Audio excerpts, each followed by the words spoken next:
Hey guys, Mr. Decker here. This is Unit 6 on physical computing, and more specifically, Lesson 8 on the program design process. So we are using our Adafruit circuit playgrounds. And we're going to make an emoji race game, and it's a two-player game, and it's kind of fun. I've already done this lesson, but I'm redoing it because I love you so much. All right, so let's get into it. The emoji race. This is an example of a race game that you'll build by the end of this lesson to play, pair up with another student. The student on the left is going to click the left button on the circuit playground as fast as they can, while the student on the right clicks the right button. Whoever can get their emoji to the bottom of the screen first wins.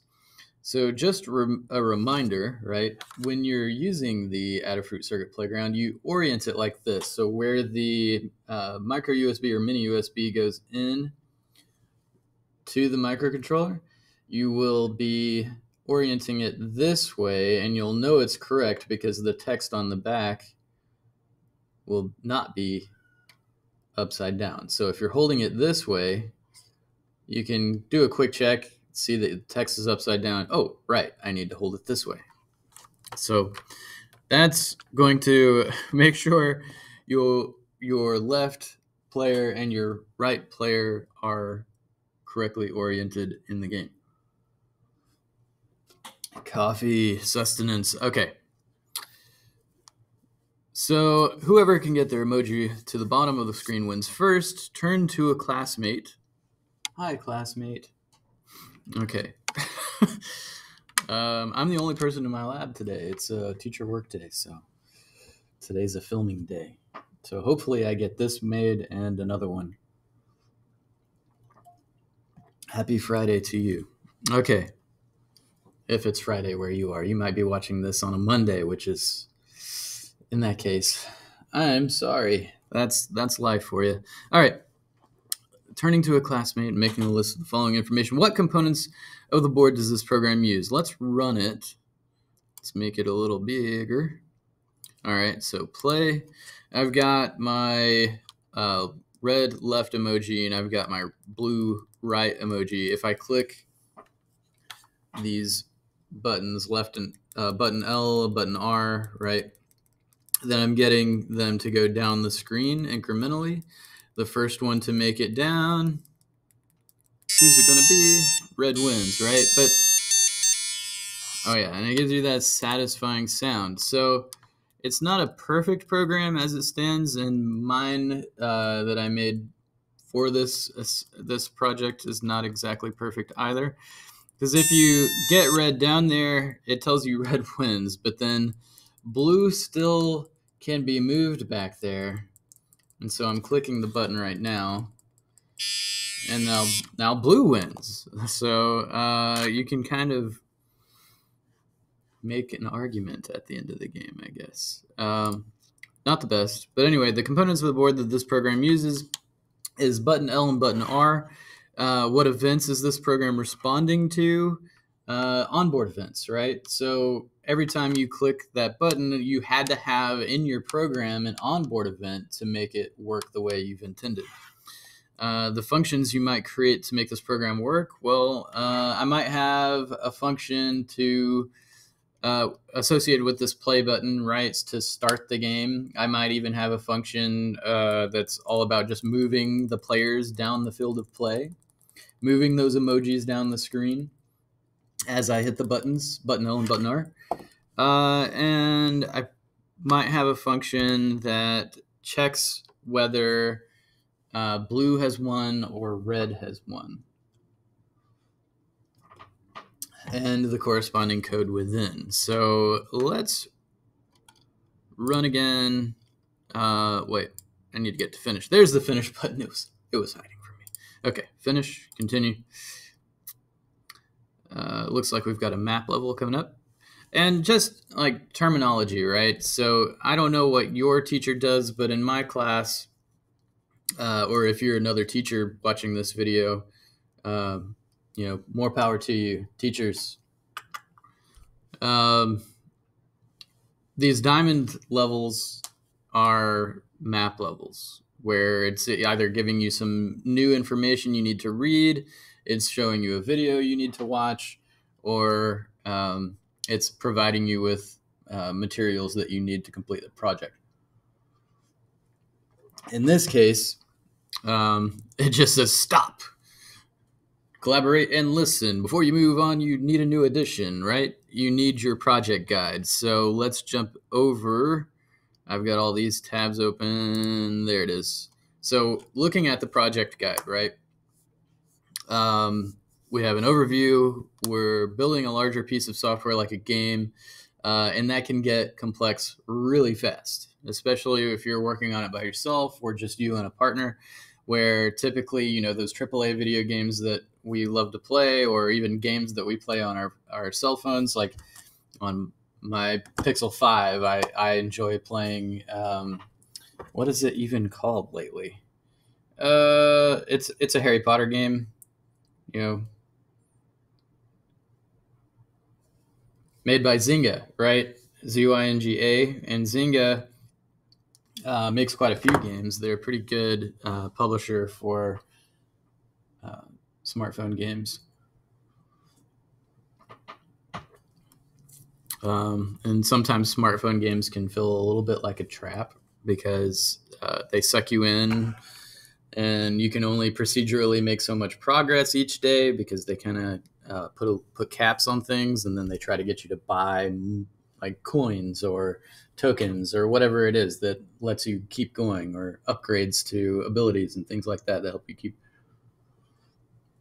making progress in the hundreds of thousands of levels that they've created for it. All right.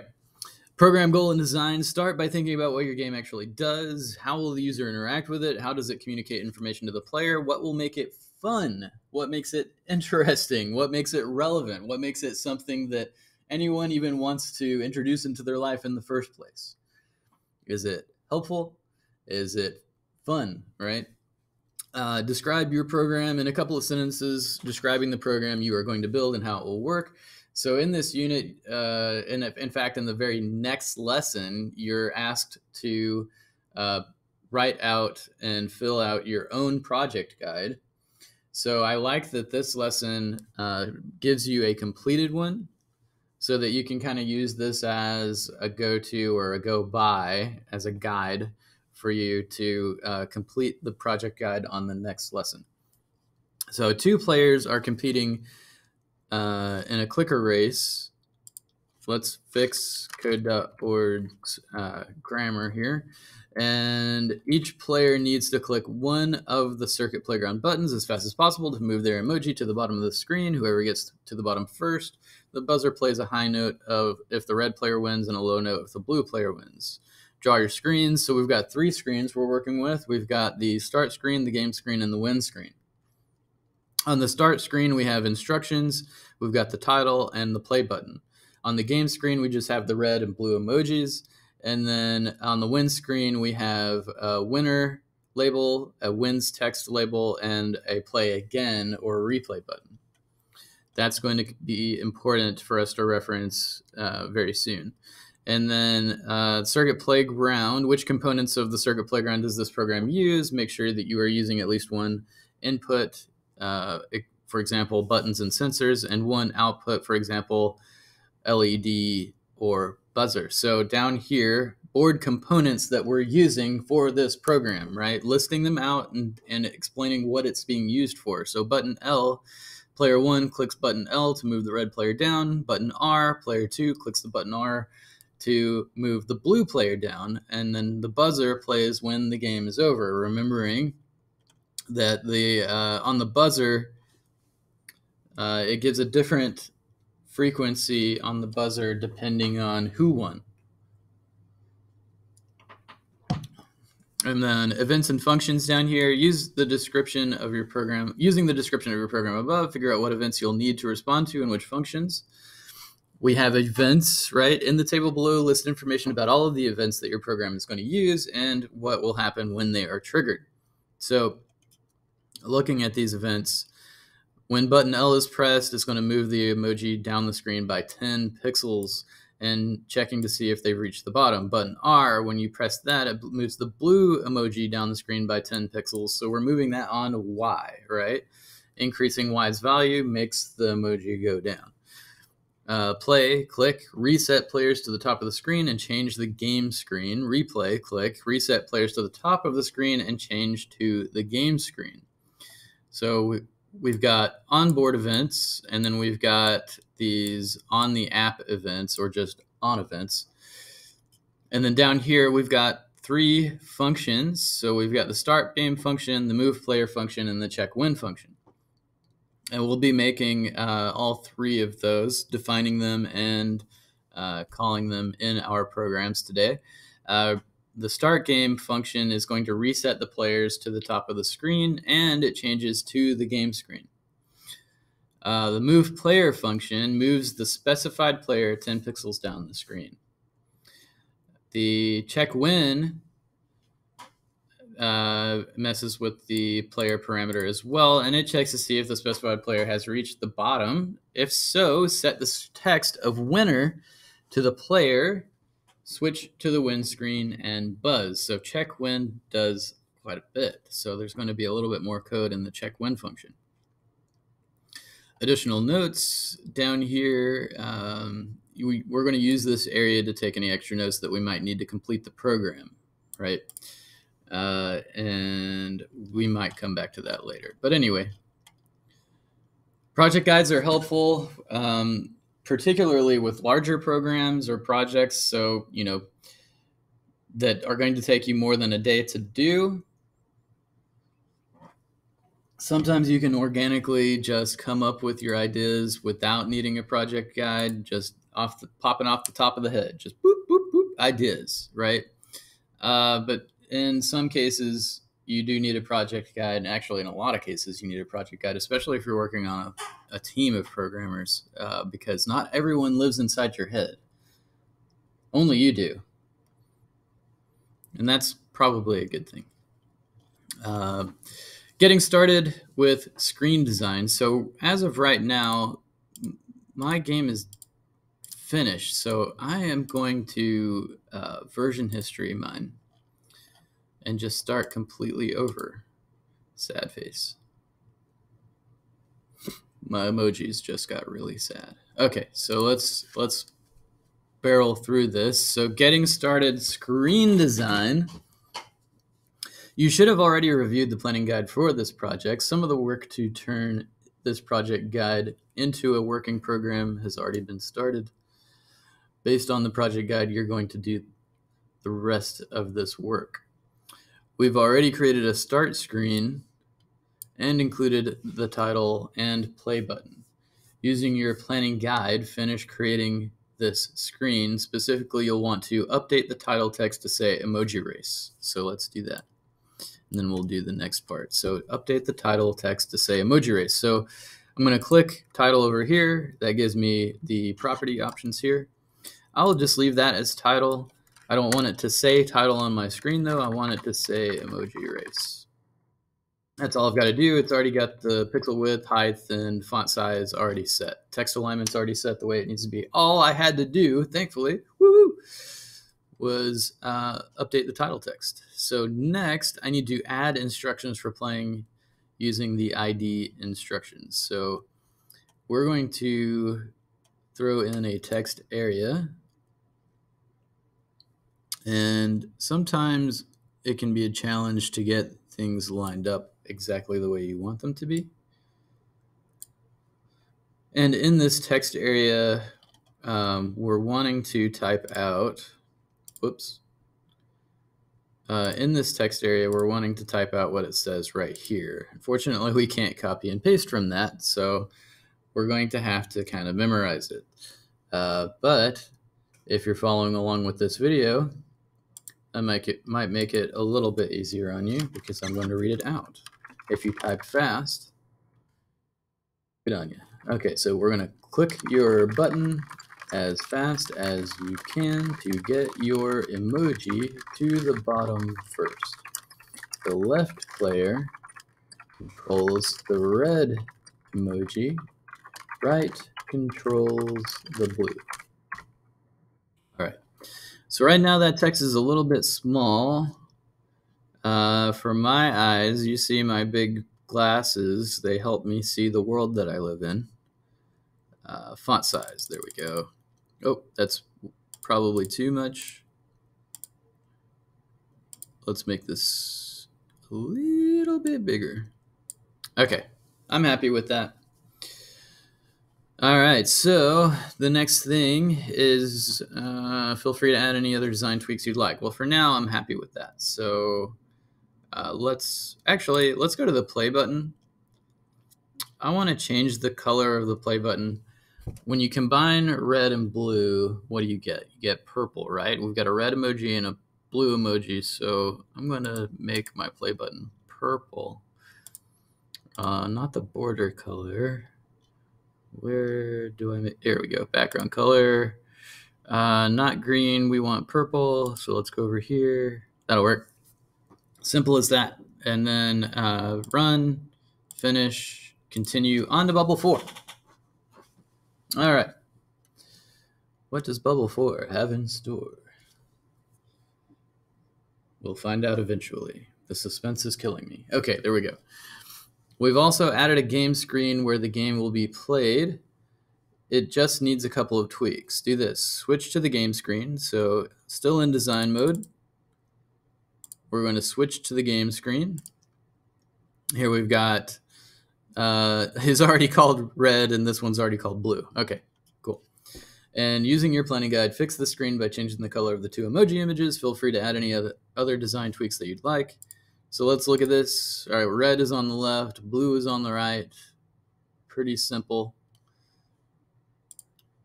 So back in here, I'm going to click the red emoji. His name is Red. I'm a redhead, so I empathize with Red over there. Let's see. And I want him to be red. So icon color here, red, done. All right. Blue, I want it to be blue. Making him blue, done. All right. Feel free to add any other design tweaks that you'd like. For now, we're okay. So let's run and finish. All right. So for bubble 5, designing the windscreen, the final screen in this program shows who won. It's totally blank right now. Totally blank. All right. Do this. Switch to the win and design. Switch to win. All right. I imagine, yeah, windscreen. And design it based on your project guide. Make sure to pay close attention to the ID of each element. Once you've added the required elements, feel free to add any other design tweaks that you'd like. Okay. So let's look at this. So we've got a winner label, a wins underscore text label, and a play again replay button. Okay. So let's get the button on here first. It's a button. I can press it. It is fun. Let's make a big button. So our users are not confused as to where to find where to go, what to press. All right, so what was this? This is called the replay button, I think. I want to double check that though. Replay button, and it says play again on it. So on the text, play again. Exclamation point, because that's how I roll. And then font size. Let's go way bigger with the font size. All right, cool. Again, you don't have to make yours to look exactly like mine, but if you really want to and you think mine's is super cool, then go right ahead. And because my play button on the start screen was purple, let's make this one purple. And there we go. I'm not overly concerned with it being the exact same purple. I'm a little bit colorblind with my pinks and purples, so I am just not going to go through that pain for you. Okay, so label, we need to get that win up there, and it's label, okay, blue winner. So I guess we'll put blue here. Tiny little text right now. Need to make that box bigger so the text is going to fit later. So winner. And for now, we'll have it say blue, and we're going to center that and make it bigger. Clicky, clicky, clicky, clicky, clicky. Okay, blue. How extravagant. Okay, now the next thing is that win underscore text. So that's going to say wins exclamation point. Wins underscore text is the name of it. So let's grab another label. Make the box bigger. We're going to center this. We're also going to relabel it. So wins text. Is that what it's called? My memory is short today. Wins underscore text. Yep. All right. And we're going to say wins. Blue wins. All right. So font family. We'll leave that alone. Let's make it bigger. Make the box bigger because we ran out of space. Pull this up here so it makes a little more sense about where it's located. Okay. Yeah, sure. That's centered, right? Yeah, cool. All right. So what's the next thing I want to do? Do this, switch to win, design it. The ID of each element needs to be set correctly, and we did that. Once you've added the required elements, feel free to. The design tweak was making it purple.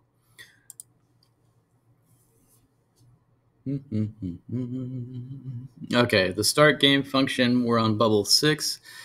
If you look at the events we planned for in the planning guide, you may notice that 2 events do essentially the same thing. The events that respond to both the play and replay buttons could be written with identical code, but duplicate code like this is a perfect place to use a function. True story.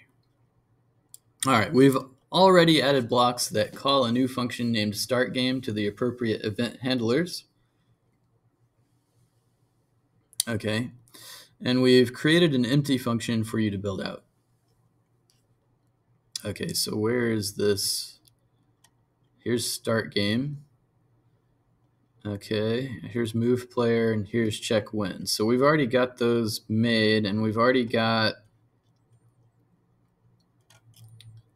these functions called, but they haven't been defined at all. So we're going to have to define some functions. Okay. So we found the start game function here. Inside that function, move both of the emoji images to the top of the screen by setting each one's Y property to 0. Okay. And then change the screen to game. All right. So we're going to set the property for both blue and red. So where's red? Right there. And blue. And we're setting their Y to 0. All right, easy enough. And then we next need to change the screen to game. So set screen,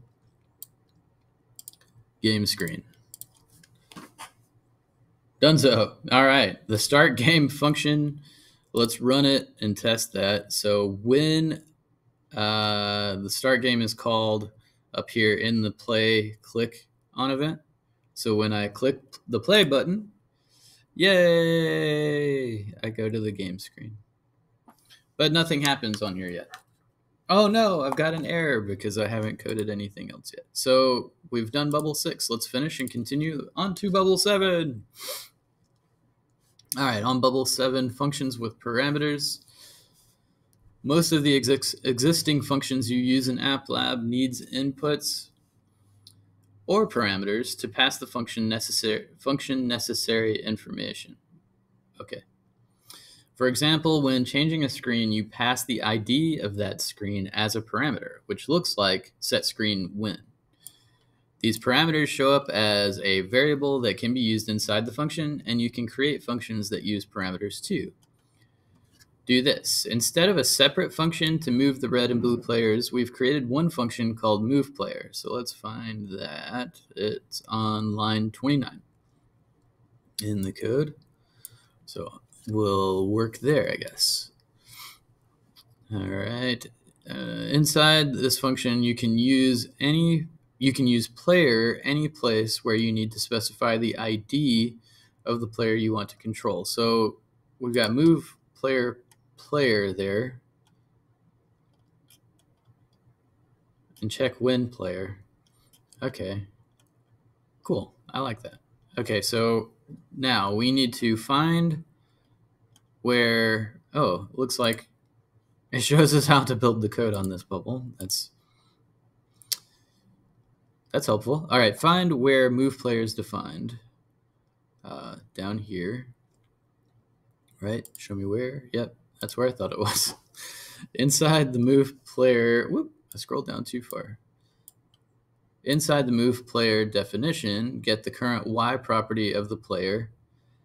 Okay. Get the Y property of the player. So we need to go into variables and use a get property.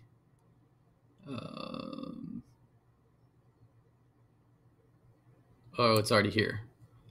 So I need to use a get property. So UI controls drawer, get property. Oop. And I need to move myself out of the way a little. And from this, we're getting, oh, you know what? I'm not using an ID, I'm using the variable. So we're getting player's Y property. Okay. Get the current Y property of the player and save it to a variable called player Y. So here's variable player underscore Y, gets get property of the player and gets player's Y value. Let's see, increase the value of player Y by 10. So we're going to need to do a variable. We're going to call the variable, and we've got this text label right here, so that's where we'll organize our code. So player underscore Y gets, we're going to have to do some math, player Y plus 10.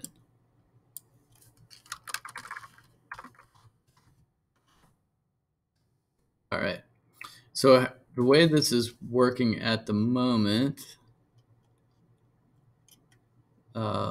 actually it won't work without a set property just yet. I'm always in the way. My big head is in the way here. All right, so we're increasing the value, and then yeah, here's what I thought was coming next. Set the Y property of player to your new value. So we need to go grab a set property. And it even says here, set the player's Y property to the new player Y value. So player without the quotation marks. And then Y. And we're setting that to player underscore Y. So how does this work? Let's explain. So in the function, move player. So we've made this kind of global variable up here. That's going to work in different places. So I think it's also, yeah, it's also used right here. So variable player underscore Y, get property player Y. So we're getting the property of this that we've created up on our function definition. We're getting its Y value, right? So then this variable we created that's tied to the player's Y location or Y value is utilized down here where we're saying, okay, now let's add to player-wise Y location by 10, right? And so every time we click our button on the circuit playground, it's going to move the player down the screen on Y by adding to it 10 at a time.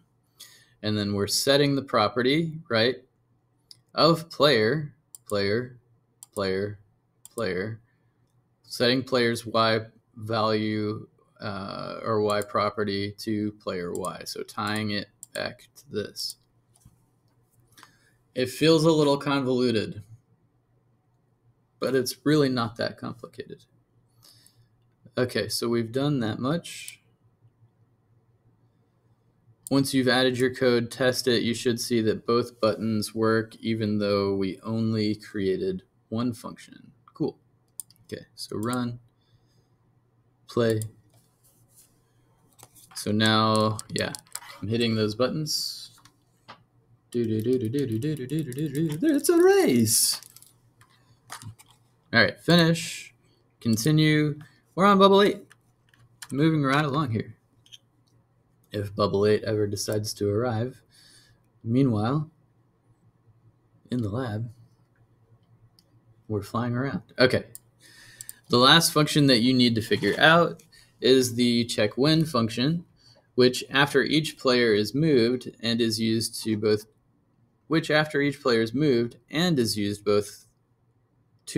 check. Okay, let's start this over. I don't know if it's me or the wording of this. The last function that you need to figure out is the check when function, which after each player is moved, I think this and is throwing me off, is used to both check if that player has made it to the bottom of the screen and to announce the winner if necessary. For now, we're just going to find out where the player is and log it to the console. All right. So this is going to be a part of checking to see who won the game. All right, just like the move player function, check when takes a single parameter called player. If you call check when red, then the variable player will have the value red. Okay. Find where the function is designed. Show me where. Or defined, not designed. Yay, the English language. Okay, so line 43 in the code, if you're looking for it. Create a variable called player Y. Okay. So let's see, we're working in check when. We're going to create this player underscore Y. So this is going to be our local variable for this function. And UI controls get property, move my big head, and we want player here again. So we're building this out similarly to the way we did this. Player, whoop. And then we're looking for its Y. So this is basically the same thing as this up here on line 32. So if you need a reference point, you can use that. Okay, so we created that variable and assigned it the Y property of the player using either console log command or a watcher to report the value of player Y. So let's do a console log. So that's in the variables drawer right here. So let's throw this console log in here, and we'll throw that down at the check. So the console log is just going to report player underscore Y back to me, which is getting the player's Y value, right? So let's see, play the game with only one button, keeping an eye on the value of player Y. So run, play. Yeah, and so as I move the blue emoji down, boop, boop, boop, boop, boop, it's giving me a report down in the console log of its Y value or Y property, 240 right now. Every time I click, that increases by 10. And I can move him down forever if I wanted to, right? Increasing that value by 10 each time. Decide what value of player Y should be considered decide what value of player Y should be considered the bottom of the screen. You know what? Let's run this again and see.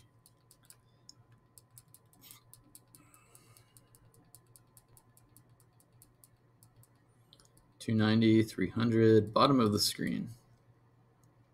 Let's say bottom is $350 then. That makes sense to me based on the location at the moment. Reset, finish, continue. On to bubble 9. Your game should be pretty playable by now. 2 players can click their respective buttons and their emojis will race down the screen. We still need a way for a player to win. Let's see.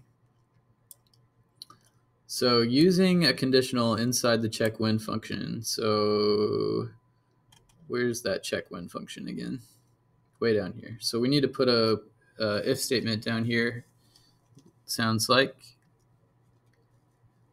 Okay, so using a conditional inside check win function, you want to check if a player has won each time they click. For now, we can just use the console log to report the winner. Okay, that's not fun for people using the app, but it's functional for me as the creator of the app. Okay, so we're going to add an if statement to the bottom of check win. So go to your control drawer, if statement, bottom of check win. If you're doing this with me, you're on line 51 down here, placing that right underneath that console log. All right. For the condition of your if statement, check if player Y is greater than 350. So we're going to go into math, find that greater than symbol. And we can just type player underscore Y greater than 350. So we're checking to see if that's true or not.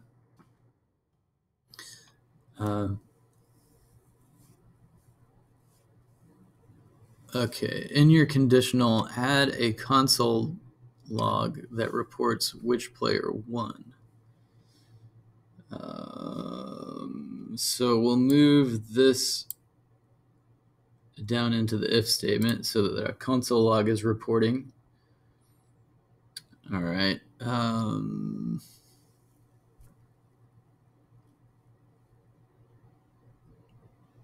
Test your program. Okay, so let's run it.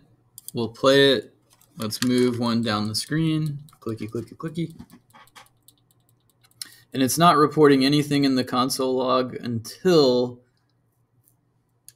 this conditional becomes true, or at least that should be the case. Yeah, so now it's greater than 350, so 360. And that works out because it's almost at the bottom, right? 370 takes his chin off. So yeah, I think 350 is perfect. So let's finish and continue.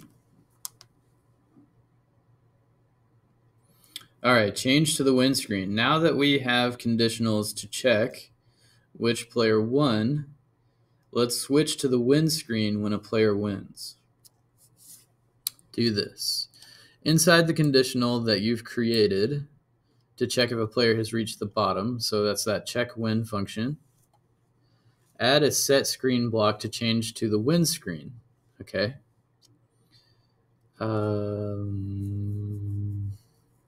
So we created this function, or this, not a function, we created this function, or we're defining it. We're putting a set screen down here inside this if statement. So set screen to the windscreen.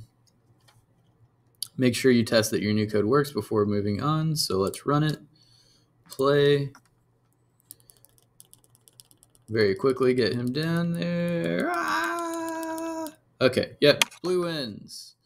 But the problem with where we are in the code so far, so moving the red emoji down, blue still wins, right? So if you're creating this game and you always play as blue, you always win. Okay. So Yeah, I mean it's working for so far. It's not quite the full-fledged app that we want to create, though. The winning screen, we're on bubble 11, doesn't actually know who won the game. Imagine. Let's fix that now. Do this. Before the call to set screen, add a set property block to change the text property of winner to display the actual winner. Move my big head out of the way.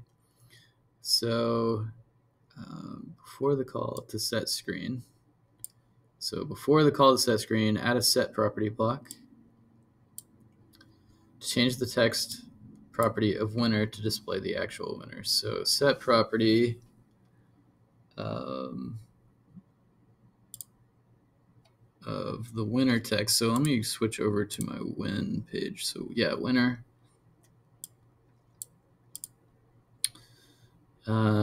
Change the text property. So we're changing the text. Where are you, text? There you are. Winner to display the actual winner. So here, I think we need to use our player variable, that global variable that exists.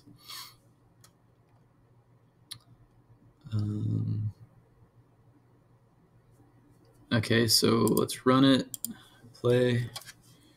I'm not sure exactly how that's going to work because we haven't messed with the text. Yeah, blue wins, play again. I'm not sure. I don't think it's going to say red right now because we haven't put any of that code in. Oh, it does say red.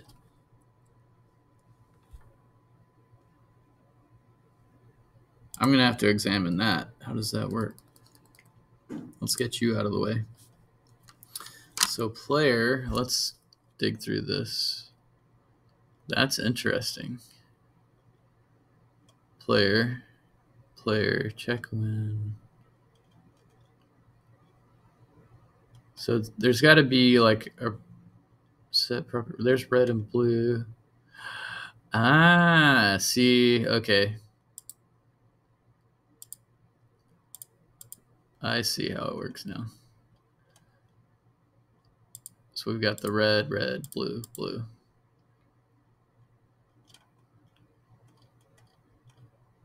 All right, interesting. That's pretty neat. So just using that global variable makes that possible. Continue. All right, winning buzzer. The last thing that is missing from your project guide's description of this project is the buzzer. It should buzz a high tone if player 1 wins and a low tone if player 2 wins. So far, we've been able to just use the player parameter directly to report which player won, but that's not going to work for buzzing different sounds. Inside the conditional that checks if a player won, we're going to add another conditional that checks which player it was. If player equals red, the buzzer should play a high note. Otherwise, or else, it should play a low note. So that description is really good. It tells us exactly how to build this. So we're going to go into our control drawer. We need an if-else statement, and we're going to nest that inside of this conditional if player y is greater than 350. So this one is going to be if player equals red. So in our math drawer, we're going to grab the equals operator, which is this double equals sign. This one, if you're looking with me, you can learn a little bit more. This is like does not equal. And so player, whoop, I'm not typing anywhere apparently. Player equals, in quotation marks, red. And the way that works is it's grabbing this information. There's also a blue one. Okay. So we're going to change the buzzer frequency for each of these. So if player equals red,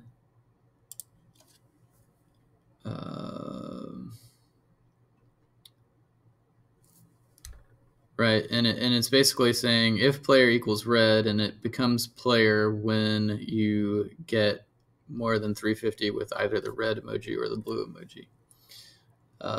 It wants, what did it want frequency-wise?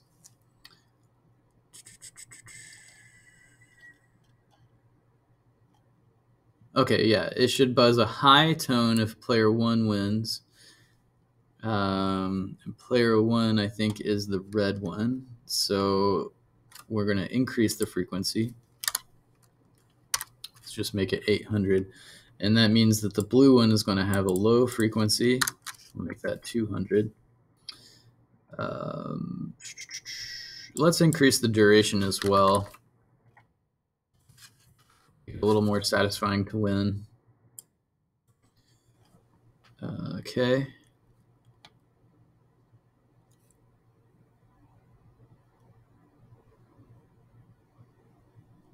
All right, let's test it. So run, play, because I think that's the way that's supposed to be set up. Blue.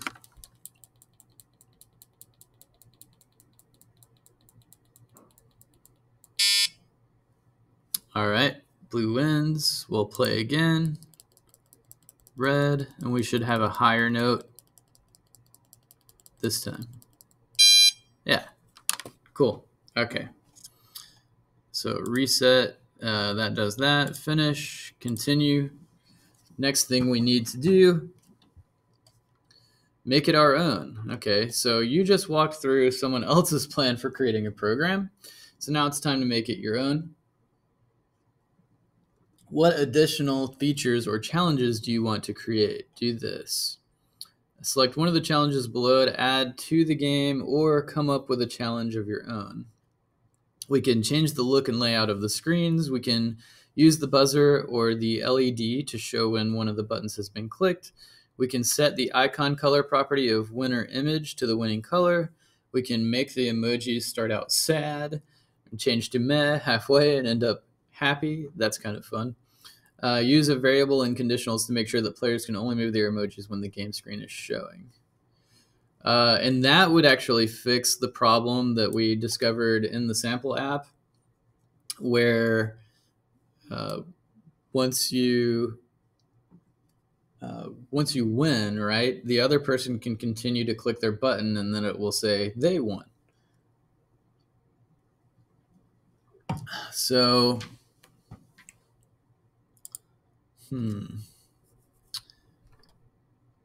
I kind of want to just do this setting the icon color property for now. Let's do that though. Setting the icon color property. So we're just down here. If in this if player equals red is where we're going to need to put this. So set property and a set property in both the then and else parts. So winner image. Or wait.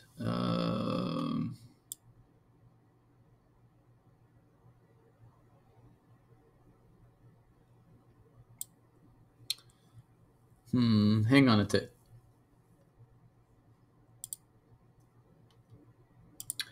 Okay, I get it now. I need to create an icon and call it winner image on the windscreen. So we'll go here, we'll go into design mode. We're going to grab, let's see, where's the image? There it is. So image right there. We want that image to be an icon, and we want it to be just the smiley face. So this is going to be winner underscore image. And then I don't think I do anything else to it for now. Let's go back to the code. And so now in here, I should have a winner image. Yes. And I'm going to set its icon color, set its icon color. So if player equals red, then red. If it's not red, then it's blue. Let's test it. So blue wins. It should be blue. play again. If red wins, it should be red.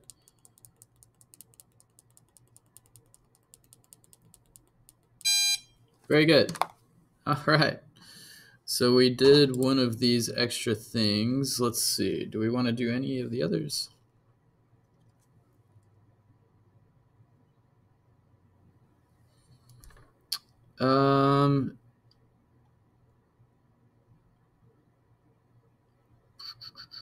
Let's think for a minute. I'll be right back. All right, sorry about that. I am back, and this is finished now. So we have added our extra feature, which is setting the icon color property of winner image to the winning color. So let's test that again. Just real fast. Let's make red win. So red wins if we play again, and blue wins. Then my icon color is blue. All right. Very cool. Well, I'm happy with that. And that's this lesson. I hope you enjoyed it.